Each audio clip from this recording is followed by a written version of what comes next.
Same Shiva ఆయన చేసినట్టు same ఆయన కన్నడ ఇండస్ట్రీని మళ్ళీ పైకి తీసుకెళ్లిపోతున్నాడు. సూపర్ ఉంది ఆయన సీన్స్ అయితే మాస్ ఉంది. లాస్ట్ ఎంట్రీ ఇస్తాడు బట్ ఇట్స్ గుడ్. బాగుండే అన్న అసలు ఆ లుక్ అయితే సూపర్ ఉండే. నాగార్జున వేరే లెవెల్ అసలు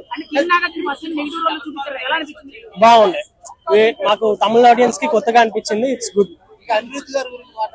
మ్యూజిక్ చెప్పలేమన్నా. అనిరుద్ధే ఏదైనా అనిరుద్ధే బీజిఎంస్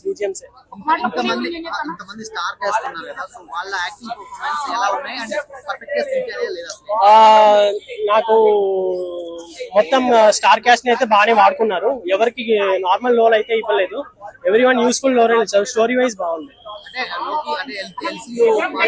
ఎల్సీఓ అయితే లేదు చెప్పేశారు కదా స్టాండ్ అలోన్ అని. So it's not LCO but mass scenes అయితే సూపర్ ఉంది. ఉంటది బ్రో. నాకు వార్ చూడలేదు కానీ బట్ కూలీ ఏదైనా రజనీయే ఎన్టీఆర్ లేదు. లైక్ స్టోరీ వైజ్ బాగుంది బ్రో. స్టాండ్ అలోన్ కాబట్టి మీకు అంత ఎలివేషన్స్ ఉండదు కానీ బట్ బాగుంటది. ఇప్పుడు మీరు జైలర్ లో చూసారంటే ప్రతి సీన్ మనం ఎలివేషన్ అర్చుతూనే ఉంటది. సో అది మిస్ అయింది అనిపించింది నాకు. కూలియా good movie. One time watchable but బాగుంది. Everyone should watch it. కానీ స్టార్ క్యాస్ట్ పర్ఫార్మెన్స్ కైనా we have to watch it. అసలు అక్కడ సైమన్ దేవరాజ్ ని డామినేట్ చేశాడు. స్టైలింగ్ లో గానీ, స్క్రీన్ ప్రెజెన్స్ లో గానీ, వీళ్ళిద్దరు డ్యూయల్ సీన్స్ లో గానీ, లేకపోతే ఫైటింగ్ లో గానీ, ఎక్కడైనా కూడా ప్యూర్ డామినెన్స్ అన్న. Pure dominance. ఇక ఏంటి అంటే బాలీవుడ్ స్టార్ అమీర్ ఖాన్ గారు ఉన్నారు అండ్ ఉపేంద్ర గారు కూడా ఉన్నారు. సీనియర్ డైరెక్టర్ గా యాక్టర్ ఉపేంద్ర గారు. ఉపేంద్ర గారిని నేను చాలా మెచ్చుకోవాలి. ఎందుకంటే ఆయన హంబుల్ గా వచ్చి లోకేష్ గారికి థ్యాంక్ యూ చెప్తారు. ఆయన పెద్ద డైరెక్టర్, పెద్ద స్టార్ అని కూడా మర్చిపోతారు. బట్ ఇందులో మాత్రం లోకి గారు పవర్ హౌస్ రోల్ ఇచ్చేసారు. ఆయనకు కూడా సెకండ్ హాఫ్ లో వస్తారు. అనిరుద్ధ్ గారు ది బెస్ట్ బీజిఎం మూవీలో ఉపేంద్ర గారికి కొట్టారు. ప్రతి క్యారెక్టర్ కు ఒక సెపరేట్ బీజిఎం కొట్టి ఇంట్రడక్షన్ ఇచ్చారన్న. ప్రతి క్యారెక్టర్ కి అసలు అదేం బీజిఎం కొట్టుడో. ఇన్ని సినిమాలు చూస్తాము, ఆయన కూడా ఇన్ని సినిమాలకు మ్యూజిక్ ఇచ్చారు, ఇన్ని పాటలు ఇచ్చారు. ఆయన కూడా ఫ్రెష్ గా కనిపిస్తుంది. ఉపేంద్ర గారిది ఎందుకు అంటే ఒక రిట్రో మ్యూజిక్ ఇచ్చి, ఒక క్లాసికల్ టచ్ ఇచ్చి, ఒక బీజిఎం ఇస్తాడన్నా అక్కడ ఇంకా లేచిపోతుంది మనకి. ఉపేంద్ర గారు ఏంటో, ఆయన క్యారెక్టర్ ఏంటో ఇట్లా లేచిపోతుంది అంతే. ఇంతమంది యాక్టర్స్ ని సరిగ్గా మేనేజ్ చేశారు. 100% హ్యాపీగా హాయిగా మేనేజ్ చేశారు లోకేష్. అదేదో వెన్నతో పెట్టిన విద్యలాగా. అటు శోభిన్ అంటే ప్రతి ఇండస్ట్రీ నుంచి ఉన్నారన్న. బాలీవుడ్, కాలీవుడ్, మాలీవుడ్, శాండల్వుడ్, టాలీవుడ్ ప్రతి దగ్గర నుంచి క్యారెక్టర్స్ ఉన్నారు. ప్రతి వాళ్ళకి ఎక్కడ అన్యాయం లేకుండా ఈక్వల్ ఇంపార్టెన్స్ ఇచ్చారు.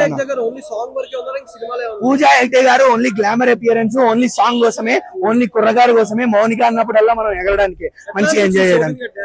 శోభిన్ గారు డాన్స్, ఆయన డాన్స్ రాదని చెప్తారు కానీ సినిమా చూస్తే నాకైతే అలా అనిపించలేదు. ఎందుకంటే ఆయన వేసే స్టెప్పులు అంటే మనిషికి ఫిట్స్ వస్తే గిలగిలా కొట్టుకుంటాడు కదా, అలాంటి స్టెప్పులు వేసారు.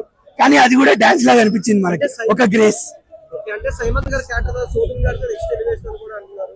సైమన్ గారి క్యారెక్టర్ తర్వాత శోభిన్ గారిదే 100% నెక్స్ట్ ఇంపార్టెంట్ క్యారెక్టర్.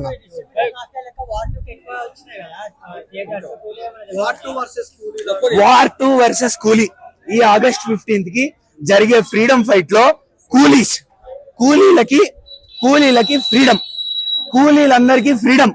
ఎందుకంటే పవర్ హౌస్ లోకి వెళ్ళారు వాళ్ళు. పవర్ హౌస్ తో వాళ్ళకి ఫ్రీడమ్ వచ్చేసింది. వార్ 2 మీరు యుద్ధాలు చేసుకోండి, మీరు ఏవైనా స్పైలు, ఏవైనా అండర్ కవర్ ఆపరేషన్లు చేసుకోండి, వర్కౌట్ కాదు. వార్ 2 దేశం కోసం అని అయితే నాకు ఎక్కడా కనిపించట్లేదు అన్న. ఎందుకంటే సినిమాలో దేశం కోసం కన్నా అది వాళ్ళ ఇంపార్టెన్స్ చూపించుకోవడానికి అన్నట్టు అయిపోయింది సినిమా. వార్ 1 కూడా చూసాం, మనకి దేశం కోసం అంత ఏం కనిపించలేదు. సినిమా అంతంత మాత్రంగానే ఉండింది. మరి వార్ 2 లో మన ఎన్టీఆర్ గారిని వాడుకోవడం అది కూడా అంత బాలేదు. ఎన్టీఆర్ మెయిన్ హీరో అని మన తెలుగు ప్రేక్షకులు అనొచ్చన్న మమకారంతో.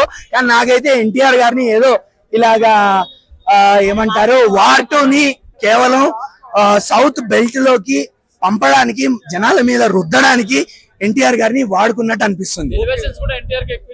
ఎలివేషన్స్ ఎన్టీఆర్ గారికి ఇవ్వడం కాదన్నా, అది మూవీతో పాటు అది ఫ్లో లో కొట్టుకొని వెళ్ళిపోతాయి అంతే.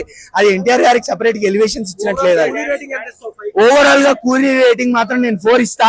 ఈసారి power house cinema power house లోకి వెళ్ళిపోండి, వోల్టేజ్ తెచ్చుకోండి అంతే. చాలా బాగుండేది అంటే ఇంకేం చెప్పలేను. ఉపేంద్ర అయితే వస్తాడు అప్పుడు ఉంటుంది మీ అందరికి ఉంటే మీరు చూడండి డైరెక్ట్ గా అసలు చెప్తున్నా కదా ప్రతి క్యారెక్టర్ ఎంట్రీకి అందరిది సరిపోయింది. కరెక్ట్ టైం లో ఎంట్రీ ఇచ్చారు అందరూ. అనిరుద్ధ్ అని ఇచ్చి పడేసారు చెప్తున్నా కదా. హీరోయినా బాగా చటుల్ రోలే కానీ మోనికా సాంగ్ అసలు ప్లేస్మెంట్ ఇంకా బొరాన్ ఉంటది చూసుకోండి మరి. ఓకేనా, రాజు విలన్ చాలా బాగా చేశారు. అందరిది ఈక్వల్ గా ఉంది, ఎవరిది డామినేషన్ ఎక్కువ కాలే తక్కువ కాలే, అందరిది సరిపోయింది. అసలు అనిరుద్ధ్ అయితే మ్యూజిక్ నెక్స్ట్ లెవెల్, ప్రతి సీన్ కి సింక్ అయింది అసలు మ్యూజిక్ అయితే. అసలు మీరు డైరెక్ట్ గా చూడాలి, అసలు అంటే స్పీచ్ లెస్ అయితే అబౌవ్ ఎక్స్పెక్టేషన్. అన్ని పర్ఫెక్ట్ గా ఉన్నాయి అంటే మీకు సరిగ్గా చూస్తే అన్నిటికీ హింట్స్ దొరుకుతాయి. సో స్పాయిలర్స్ అయితే ఇవ్వదలుచుకోలేదు. హైలైట్ పాయింట్స్ చెప్తే స్పాయిలర్స్ వచ్చేసి మీరు డైరెక్ట్ సినిమా చూడాల్సింది. అసలు నేను ఇంకేం చెప్పలేదు.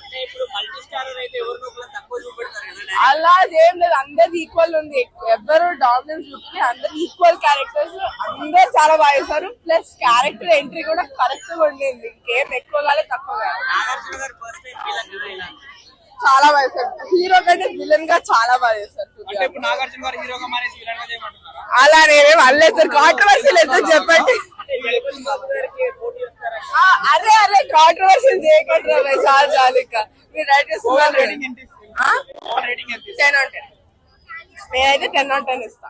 సో ఓకే, జైలర్ బెటర్ కానీ ఇంకా జైలర్ మూవీ రజనీకాంత్ దాని బెటర్. ఇంకా విక్రమ్ లేదు ఇంట్లో, లోకేష్ కానీ okay family. So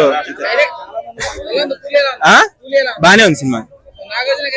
Nagarjuna actual చాలా బాగా చేస్తారు విలన్ కింద ఫస్ట్ టైం. సో బానే ఉంది. లేదు అంత డామినేట్ చేయలేదు, ఎందుకంటే ఎలివేషన్ రజనీకాంత్ కి ఎక్కువ ఇచ్చారు అసలు మూవీ. ఒక్క మాటనా కూలీ ఒక మాటలు ఏం చెప్తావు? పవర్ హౌస్ మామూలు లేదు, ఎనర్జీ క్రేజీ ఉంది సినిమా. అదే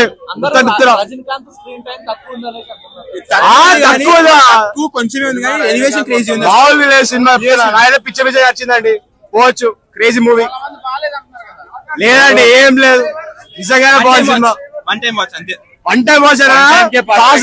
హైప్ అంతే, హైప్ ఒకసారి చాలా బాగుంటది. వెళ్ళండి.